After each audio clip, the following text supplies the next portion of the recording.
About a dozen people rallied Wednesday morning, urging a property management company to improve living conditions for largely Indigenous and Somali senior residents living in a South Minneapolis apartment complex.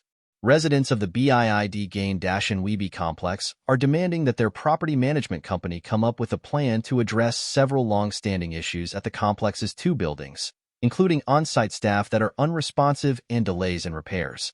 They also want the company to extend its security guards' hours to provide service 24/7. No elder abuse, one protest sign said in red ink. Years of neglect, said another. Mary Levi, 79, has lived at BIID Gain-Weeby complex for the past 7 years. Sitting outside in a walker at the protest, Levi said she hasn't felt safe walking in her apartment building because of violent incidents nearby and uninvited guests who wander the halls. Someone recently broke the complex's garage door and left behind a hole, she said. I would like to feel safe walking around my building, inside, said Levi, who is tribally affiliated with the Leech Lake Band of Ojibwe.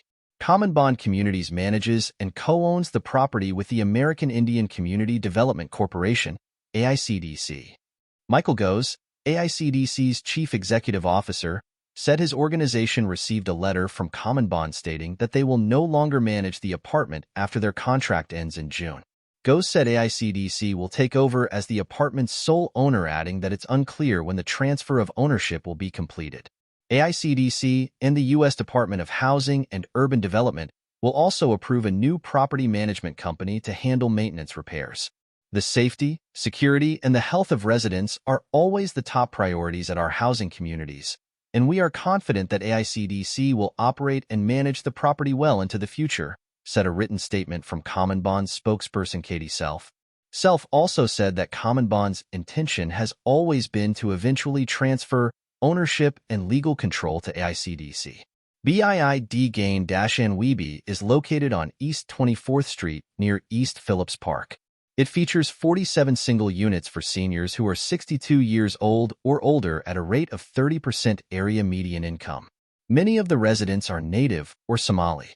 Many residents say they face challenges because staff only communicate in English. One of their demands is to employ staff who can speak Somali. Yuba Shire, a tenant advocate for the housing nonprofit Home Line, helped translate Sahan Journal's interviews Wednesday with Somali tenants. Tenant Asha Yusuf, 70, said her apartment has had leaky sinks and clogged pipes for the past few years.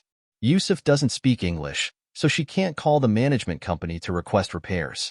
She said she has attempted to communicate with staff at the management office, but that the office is often vacant. Tenant Asha Calmio, 71, said most of the electrical outlets in her building stopped working after a fire broke out last year. Residents are demanding that the heating, ventilation, and air conditioning systems are cleaned to prevent future fires. Some residents said they don't want to leave the apartment complex because of the friendships they've built with neighbors. Every November, Levi said, residents hold a memorial dinner for residents who have died. Calmio said there's another reason it's so difficult to leave: a lack of affordable housing.